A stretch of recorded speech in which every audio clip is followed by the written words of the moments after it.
Hello everybody and welcome to another video. Today I'd like to talk about the vision we received in the most recent update to the Living World, Dragon's Reach Part 2. This came out a few weeks ago and was our second big cryptic, cinematic, arty kind of cutscene we got throughout Season 2. The previous one we saw before this was that fascinating one on the Eternal Alchemy, which had, in my opinion, a lot that could be derived from it. There were many layers of depth, different interpretations you could come out with what the orbs were, and so naturally we're now looking to this next cutscene and wondering, what does this show us? What does this hint about the future of the story? Now, aside from some general themes, I think a lot of this cutscene is more metaphorical, and there's actually less information layered into it than at first it might look. At least try as I might, I can't find any like really deep, awesome speculation to come out of it, but I would like to explain what we're seeing to you guys and maybe derive some direction the story could go in. In particular, I think the most important thing this cutscene's shown us is some kind of an object, some kind of a spherical object that is born from the power of the ley lines, has something to do with the Elder Dragons. We'll get to it when we get to it, but first of all, let's do a quick recap on exactly what was happening in the plot and why we even get to this vision. So, by the end of the last patch, we have successfully galvanized the leaders of the main races in Guild Wars 2 to come together and meet with the Pale Tree, who recognizes the threat of Morgemoth, and have a summit. We were all having this big meeting to try and convince everyone, hey, Morgemoth is a big deal, you guys need to stand up and pay attention. We get a lot of generic dialogue where we convince the races that they should do something, and suddenly we are attacked with all the leaders of Tyria there, in theory, trapped together. Morgemoth attacks, sends one of his most powerful minions, as far as we can see. It is in fact confirmed, if you're playing a Sylvari character, to be the very thing you see in your vision at the Sylvari character creation. So this big monster appears, and as it would seem, it's trying to kill us all. You know, you kill all of these prominent people, the world descends to chaos. Morgemoth can take advantage of this and reap the benefits. It is unsuccessful in this, however, because we seem to be badass heroes, and we managed to fight it off. Funny enough, the game does throw out this question when you do fight it off. People say, why did it leave? It could have killed the Pale Tree. It could have done so much more damage. Why did it leave? To which we, the player character, respond by saying, well, maybe it's already done all the damage it needs to do. Regardless, the sight of this huge monster does convince now the various races that Morgemoth is a serious threat, and may have done more harm to Morgemoth's agenda than good in the end. That said, the Pale Tree was wounded during this attack, and this is represented by the avatar of the Pale Tree falling over, being generally unresponsive, and specifically telling us, hey look, I'm in serious trouble here, I'm fading, is one of the lines she uses. Do remember, again, that the avatar of the Pale Tree, this woman that speaks to us, is just a representative of the Pale Tree. The tree itself is a vast entity, and for Morgemoth to really poison, damage, defeat, kill the Pale Tree and the Sylvari with it, it has to do significant damage to the tree itself. And as she keels over, she beckons to us and presents us with this vision. This vision, which I'll play for you guys in a second, the player character will later refer to as a call to action of some kind. Our player character's interpretation of the vision is that this is the Pale Tree telling us what we need to do next. But we're not quite sure. We can't really figure it out. I mentioned this to you guys because I do think it's important. Remember with the previous vision we had about the Eternal Alchemy, we didn't really, as players, know what it was necessarily, and then our player character's interpretation of it shed new light on exactly what we were seeing. Like, for example, the fact that they were Elder Dragons being represented, that the Pale Tree was being represented, and so forth. Anyway, that's the context of the vision. Let's have a watch. The threat has been accelerating for now. Oh, please come closer. Please, I must share something with you. I'm fading.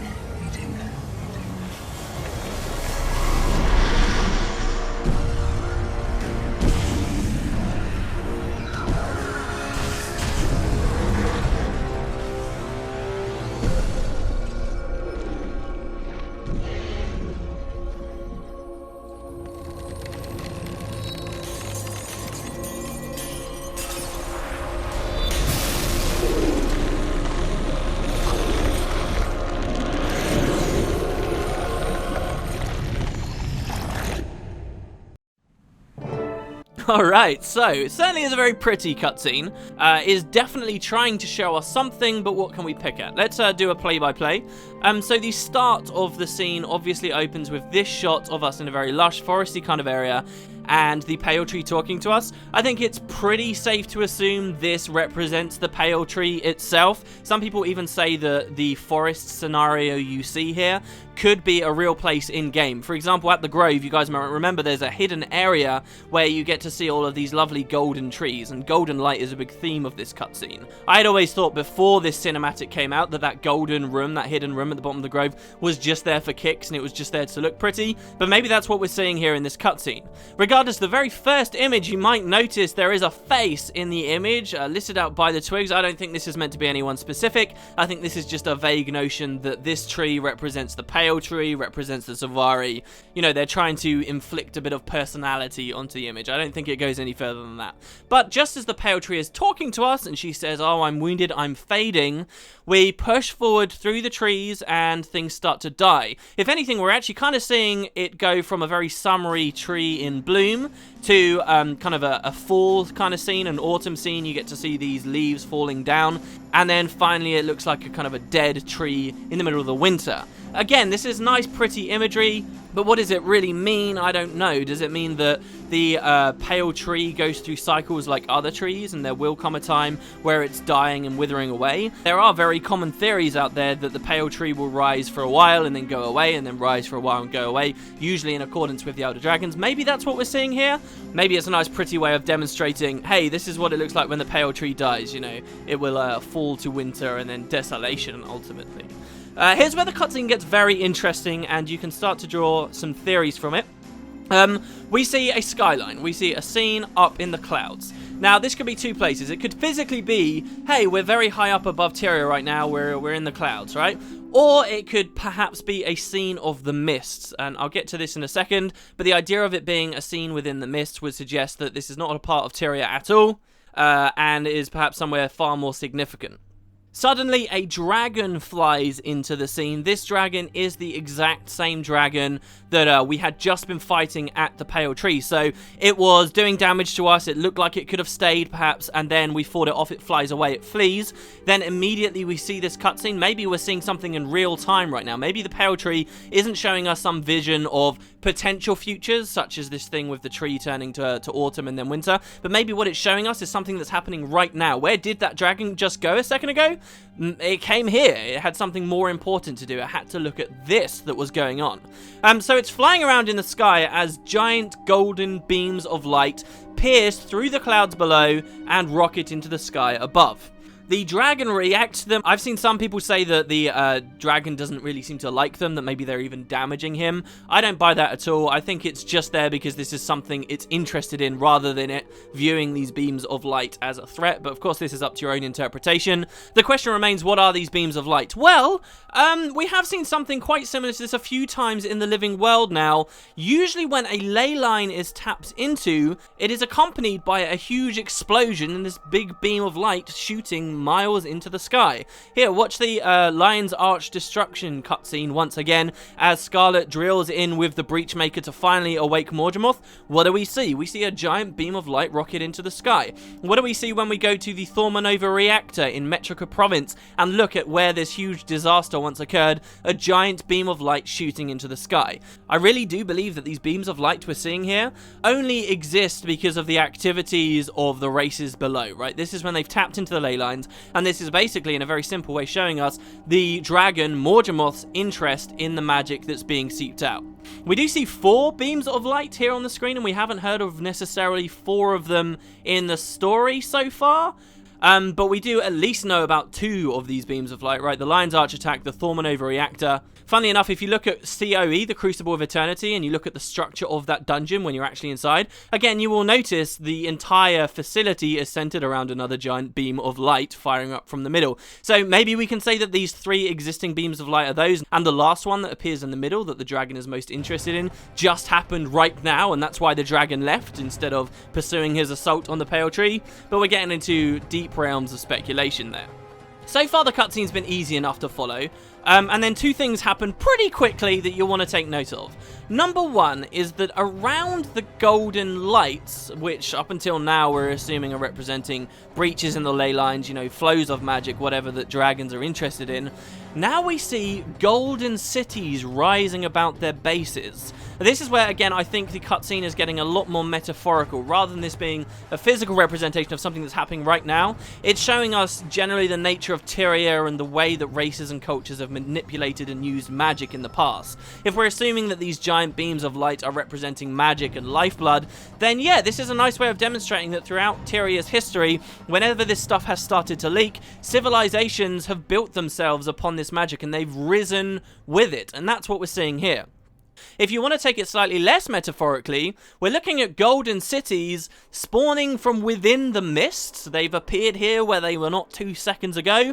Have we ever heard of something similar like that in the Guild Wars universe before? Well, yes, we have, and again, this brings me back to the Massat. I mentioned it quite a few in these videos. They seem to slot in rather well, as unconvinced as I may be that they'll actually return sometime soon. I'll read you guys a passage from Guild Wars 1 where we heard about a man named Saul D'Alessio, okay? This was a Crichton guy that was exiled from the kingdom, stumbled around drunk in the wilderness for quite a while, and then this happened, okay? I'll read you guys this passage. On the 4th day, delirious with hunger, Saul emerged from the trees to see what he thought was a hallucination. A city of massive towers reaching into the heavens. The architecture was astounding, and the creatures who lived here were unlike any he had seen. Walking down into their city, Saul got a closer look at the denizens of this place. They were tall and thin with strange wing-like appendages that waved about in the slightest breeze. When they walked, their feet seemed not to touch the ground, and when they spoke, it was the most melodious sound he had ever heard. Surely these creatures were the stuff of divinity. That's one of my favourite passages. I've read that a few times on my channel before, but you can see the similarities here, right? This description that Saul gives us, the word gold, I seed you, does not appear in this description of the Massat city, but maybe that's what we're seeing. Remember that the story of the Massat was the last time the Elder Dragons awoke. They went out of shift with Tyria. They left this reality, hid in the mists, where perhaps they built these great cities, these cities built around ley line magic. The question now, though, is why are ArenaNet showing us these cities? Just because it looks pretty? Just to get us to think about the way the races rely on this magic? Or is it something very specifically trying to point at the Massat? There are other candidates. It doesn't have to be the Massat. Again, in the first game, when we got to go to the Mists, we found out about a place called the Hall of Heroes, which was in the center of the Rift, which itself was in the center of the Mists. And this, again, was a very architecturally golden, beautiful place with a very specific style to it that maybe we're seeing being represented here. Again, in Guild Wars 1, there was a hidden place built in the Crystal Desert, and we'll be talking about the Crystal Desert in just a second, called the Hall of Ascension. And this place, again, had this very golden style about it. It was a place that was said people could go to ascend and become closer to the gods. And again, maybe the people responsible for this stuff are the same cities, these same people we're seeing building around the magics now. So that's number one thing that happens as we see the dragon fly around in the sky. Number two is this: the giant beam of energy in the center of the screen suddenly creates something. Now, that might sound kind of crazy. How can magic just randomly create something? But if you really look at the Guild Wars 2, like, creation lore, like, how did Tyria come to exist? How did the realms come to exist? Basically, the story is that the mists are just there as, like, tools of creation. At first, there was nothing, and then there was stuff. And maybe even this is a part of that process we're seeing here. I appreciate, again, this may not even be the mist. This could just be, hey, this is way up high in the sky, but it's an idea. Anyway, what it creates appears to be some kind of ball of energy. I have two reasonably solid ideas on what this ball of energy could be, but once it has been created, it falls back down towards, presumably, Tyria. This beam of light came up, penetrated through the skies, presumably from the ground below, and now it's been created up here and it's fallen down to Tyria. So whatever it is, in theory, we, the players, or other characters about Tyria, are interested in getting their hands on. Maybe Mordramoth himself is also interested in getting his hands on it. So what could it represent? The first thing I'll talk about is something I mentioned in a previous speculation video about one of the other updates for Season 2 of The Living World, and this is the idea that it could be an orb. The story has set up in the game, if you guys aren't familiar with what orbs are.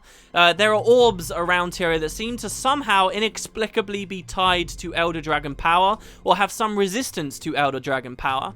The entire way Fort Trinity worked, the place from which we staged our assault on Zhaitan during the personal story, the entire reason that place didn't fall to Zhaitan's corruption was because we went to the effort of acquiring a blue orb that protected its surrounding area from Elder Dragon corruption. I'll give you guys a direct quote from the wiki about it. It says, "The blue orb, also referred to as the crate orb and water orb, is an object of legend known only to deep dwellers such as the Lagos. Its origins, purpose, and true power are still a mystery, but it was first used by the crate to ward against the corruption of Zhaitan and was treated as a holy relic. It is described as a perfect sphere full of arcane power and may hold its own dangers." A sphere full of arcane power? That kind of matches what we're seeing in this cutscene here, right? The only thing that is known about the orb's origin is that the crate did not make it, but they found it in the depths. Risen forces attempted to steal the orb during the Battle of Fort Trinity, but were repelled, and the orb has since remained there. So we have an example here of this powerful artifact. Who knows where it came from? The ley lines, perhaps? From the deep sea dragon, perhaps? And we've even got an example of an Elder Dragon taking an interest in this artifact and trying to acquire it. Now, Zhaitan could have just been intelligently doing this because he knows it repels his corruption, but why couldn't Morgemoth be doing the same thing? Maybe this is why Morgemoth's champion here is so intent on looking at this beam of light that created this thing and wants it. Even after it falls off of the screen, the dragon seems to follow it in pursuit. There was actually another orb as well in the personal story I always like to mention that you can actually see in the Cursed Shore. It's kind of like a chromatic orb. And again, it resists Zhaitan's corruption even well within ore, and it turned the entire area to gold. So, are we seeing here, now that Morgemoth has risen, a new orb being created that somehow resists his power, or is of his power, and perhaps resists a different Elder Dragon? So that's the idea of it being an orb. Here's the other idea that many people have taken to. This is the idea that the object is an egg. Now, visually, sure, we can pause just as it's created, and it does look an awful lot like an egg shape, right? But is that enough to go on? As far as eggs and dragons somehow are concerned, we were familiar in the first game with a dragon named Glint, who was Kraukatoric's champion. And during the events of the first game, she had a clutch of eggs, which if you, as the players, attempted to take from her, she would fight you in kind of a non-canon battle sequence. But later, in Eye of the North, still during Guild Wars 1's timeline, we found that at least one of these eggs had hatched into a baby dragon. So the immediate theories that I see a lot of people throw out with this is, hey look, this whole cutscene is just representing an egg, and this must be Glint's egg, right? This is to do with Glint's baby. Well, I don't know, because the egg has already hatched. Are we saying maybe there's another egg? Are we saying perhaps that this is one of Morgemoth's eggs? Broadly speaking, the game has been very lax on information about the way Elder Dragons are created or even reproduced, right? So it would be an interesting direction for the developers to go now, especially once we've killed one of the Elder Dragons and we're dealing with the fallout of that event. So perhaps an egg is on the table. This whole relationship to Glint, though, will become a bit more clear when, as we watch the cutscene a little bit longer, we follow the egg, the object, down underground. And while the golden light persists, suddenly we're in some kind of a crystal-looking cave. This is rather out of the ordinary. May I remind you, everything I've said in this video has pretty much had only to do with Morgemoth. That's what most of this whole story has been about. Why are we suddenly looking at crystals, stuff that very much reminds us of Kraukatoric?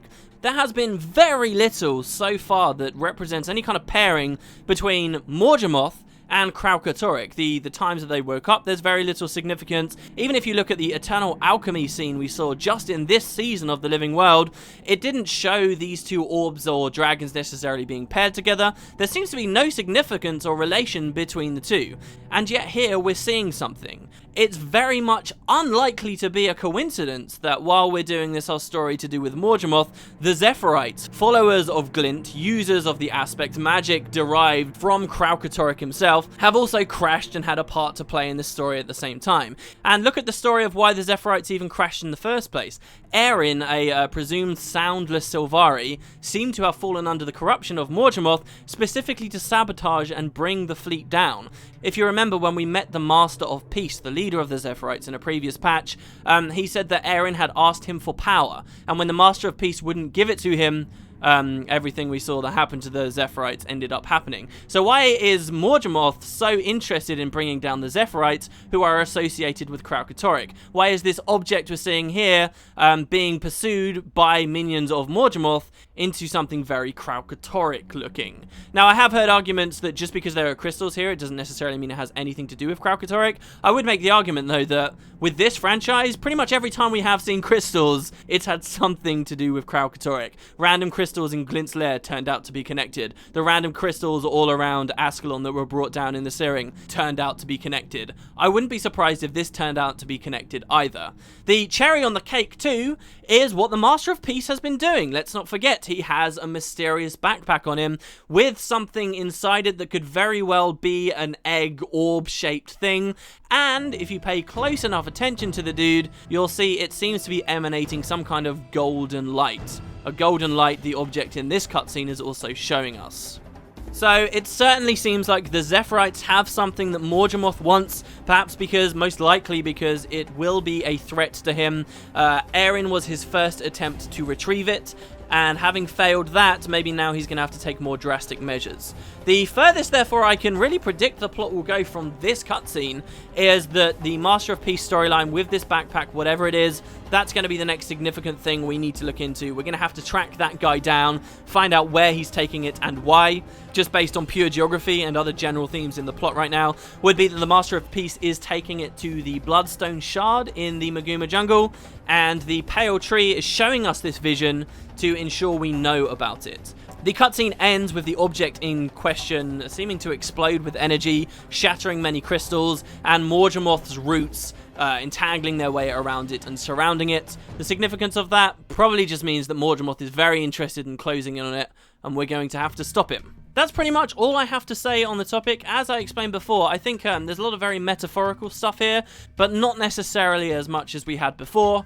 The last truly intriguing thing to me is this idea of those mysterious floating cities around the ley lines. Are they going to be a real element of the plot?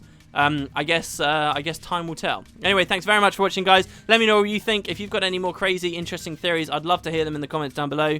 And before long, we'll actually be able to play the next patch and maybe get some answers. Thanks, guys. Have a great day. I'll see you next time.